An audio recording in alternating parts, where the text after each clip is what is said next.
اس دربار میں جب بدبخت یزید کا جو شراب میں دھت تھا شطرنج کھیل رہا تھا، جب قافلہ پیش ہوا اور ساری شہزادیوں کو اور امام زین العابدین کو کھڑا کر دیا گیا، تو اس وقت وہ آ کے دربار پہ بیٹھا، اس نے کہا ایک ایک کا نام لے کر بتاؤ یہ کون ہے، یہ کون ہے، یہ کون ہے۔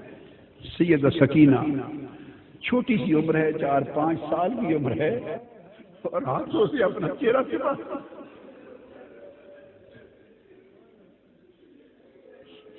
چہرہ چھپاتی۔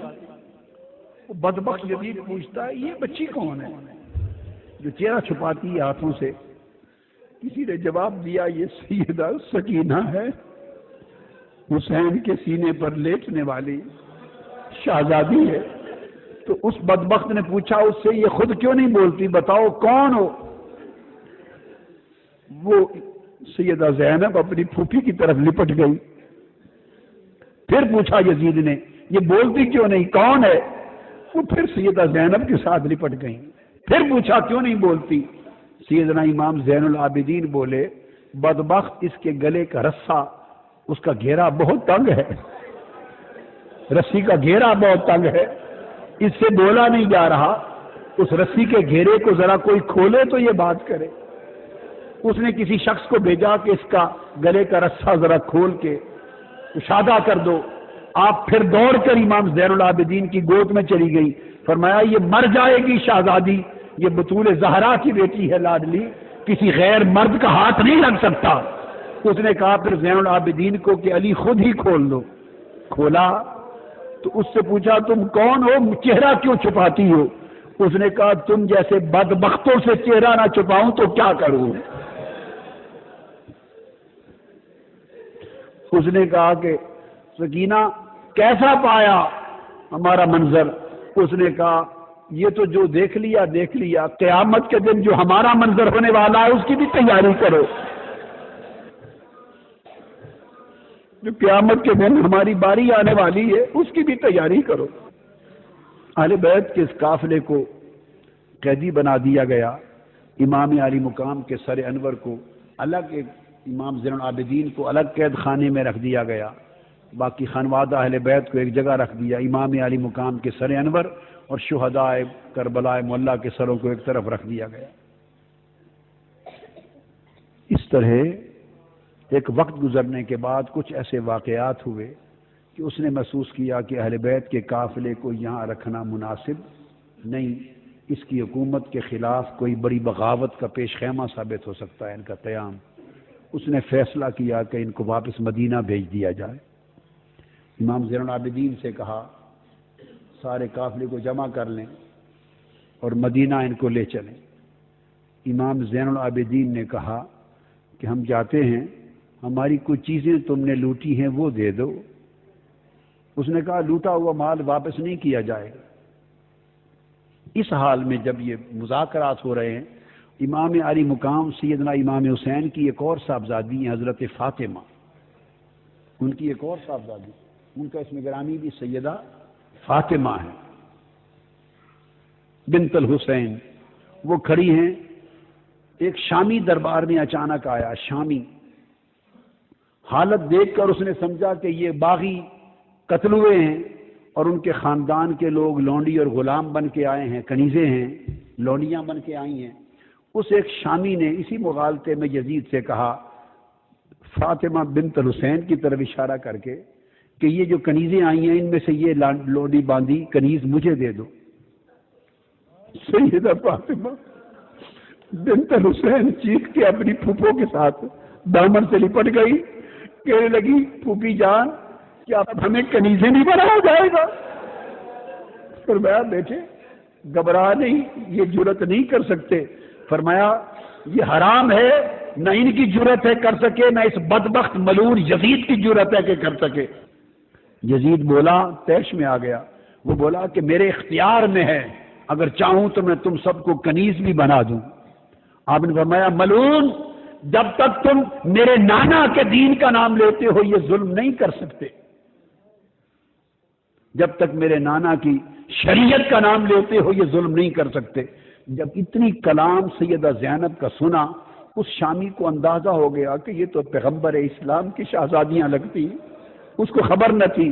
اس نے کہا یزید لعنت ہو تم پر، لعنت ہو تم پر، تم نے حضور کی شہزادیوں کے ساتھ یہ اشر کر رکھا ہے۔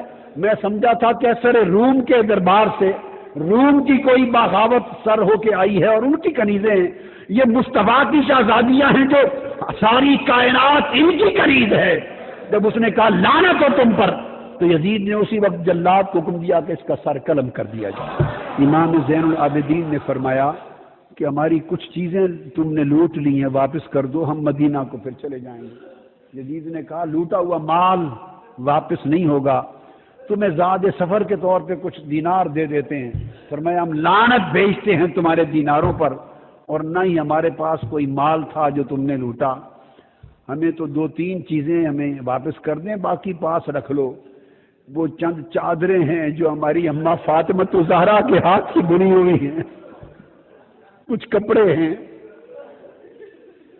جو سیدہ ہماری اماں فاطمہ الزہرا کے ہاتھ کی بنی ہوئی ہیں، ہمیں وہ واپس دے دو، اور ان کا گلو بند ہے جو اپنی شہزادی کو پہنایا تھا، وہ چھینا ہوا گلو بند دے دو۔